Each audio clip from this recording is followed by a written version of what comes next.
Coba lihat Nabi Ibrahim alaihissalam. Diuji menghadapi ayah kandung Azar.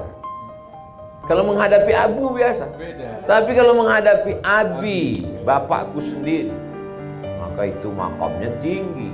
Dan Ibrahim ridho menerima itu.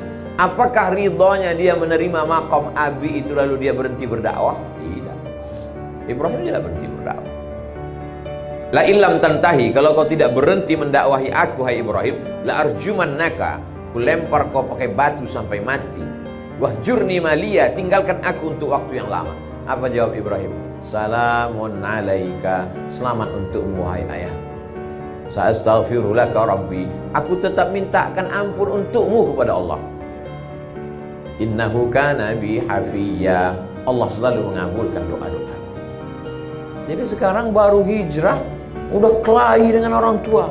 Bapak-bapak, ibu, saudara sekalian, kita mulai kaya hari ini, tapi kalau kita mati semuanya tinggal. Yang kita bawa adalah salat. Inna awwala ma yuhasabu fil 'abdu yaumal qiyamati salatuhu. Yang pertama kali dihisab adalah salatnya. Jadi itu makam yang pertama, makam menghadapi orang di sekitar kita yang belum mendapat hidayah.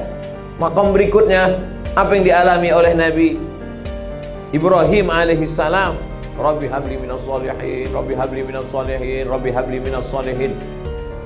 86 tahun sampai buka franchise.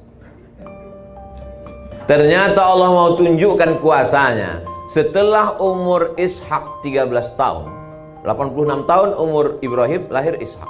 86 tambah 13, 99 tahun umur Ibrahim, baru lahir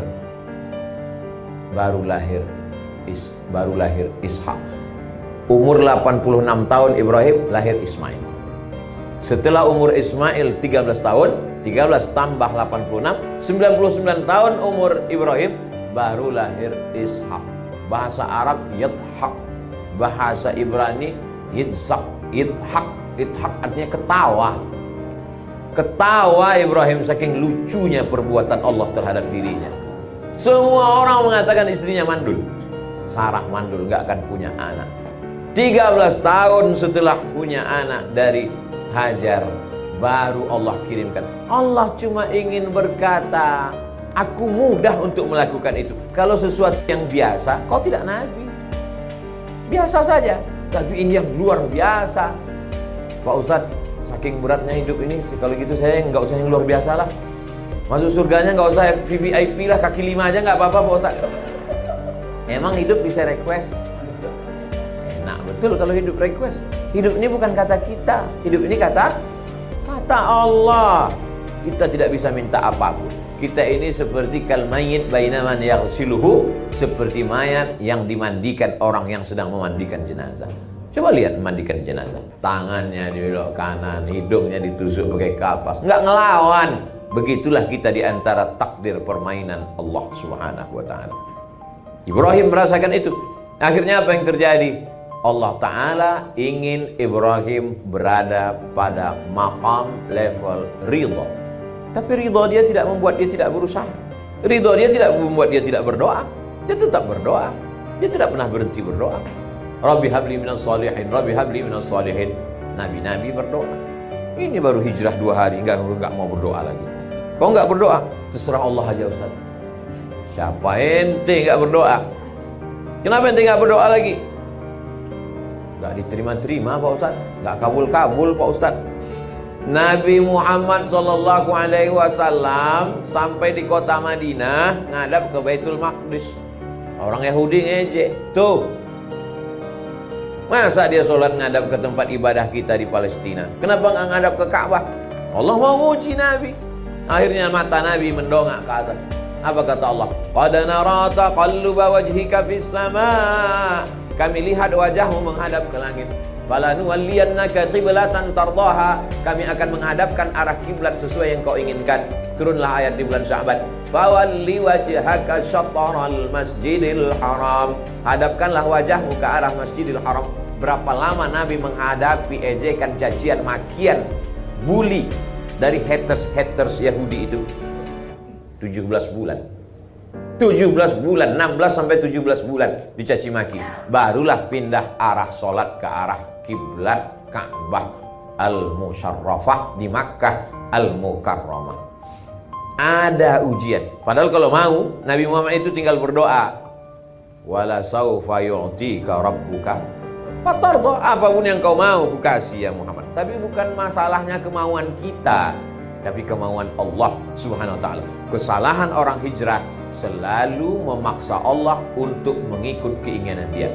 Kita mau, lalu kita paksa Allah ingin mengikuti kemauan kita. Ketika Allah tidak mengikuti kemauan kita, kita katakan tak bermakna hijrah.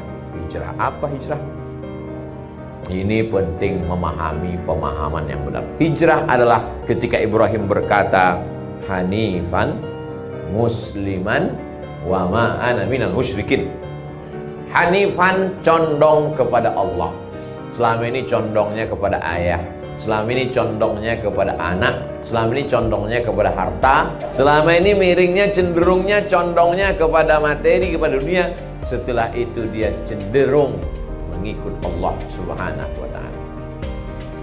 Jadi sekarang orang selalu berpemahaman, kalau saya sudah pindah, Allah sudah pilihkan saya jalan, maka Allah berikan saya yang mulus-mulus, yang nyaman-nyaman, yang enak-enak, yang mudah-mudah saja. Faksusil qasasa, ceritakan kisah-kisah itu wahai Muhammad, la'allahum yatafakkarun, supaya mereka berpikir. Makanya namanya kita sebut 4 kali.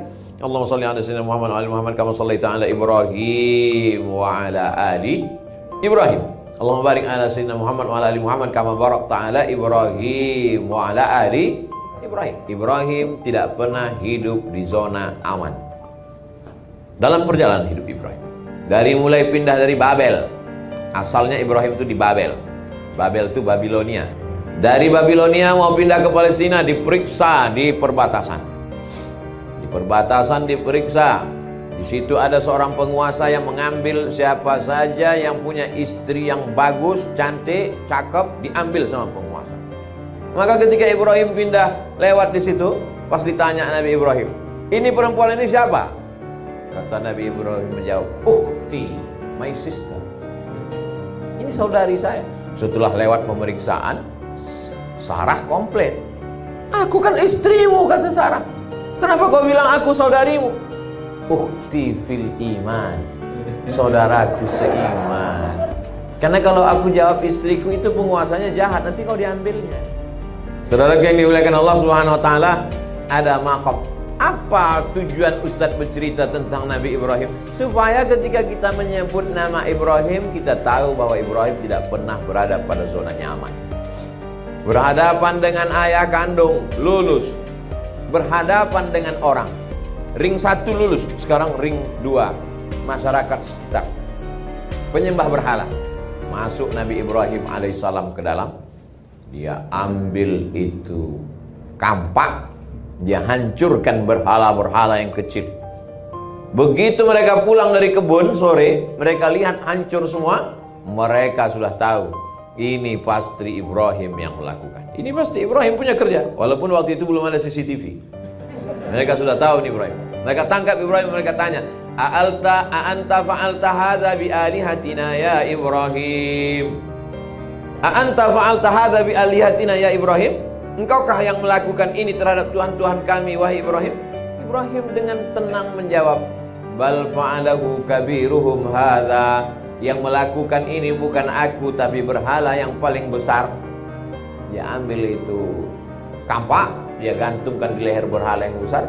Yang melakukan bukan aku. Terus siapa? Itu yang paling besar. Nabi Ibrahim sedang mengajak orang untuk berpikir secara rasional. Tapi biasanya orang, kalau dia kalah secara otot, salah secara otak, dia akan main otot.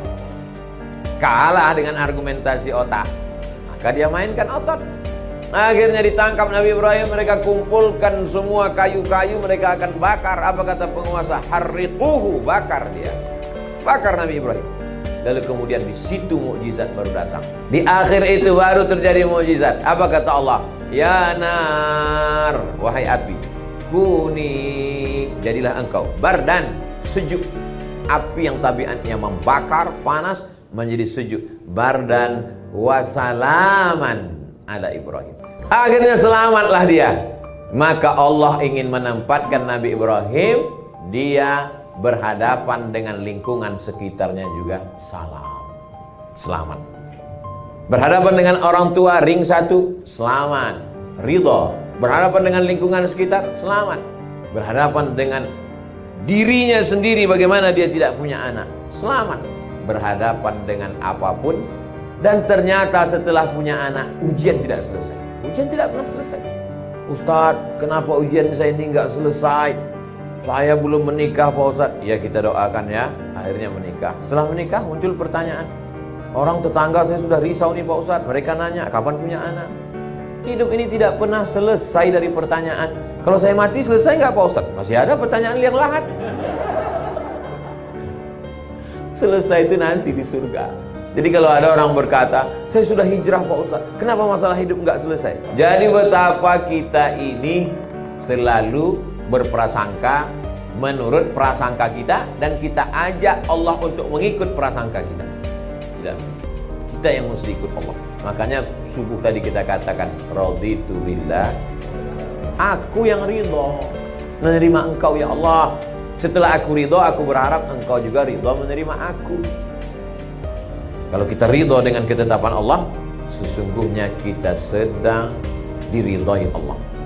Man radhiya falahu ridha, wa man sakhita falahu sukhtu. Siapa yang ridho menerima ketetapan Allah, dia dapat ridho Allah. Siapa yang murka, gelisah, melawan, maka sesungguhnya dia pun sedang berada dalam murka Allah SWT. Sampai-sampai diancam Allah. Man lam yartadha biqada'i, siapa yang tidak ridha menerima takdirku, walam yasbir bi bala'i, tidak sabar menerima ketetapanku, falyatlub rabban siwaya, carilah Tuhan selain aku.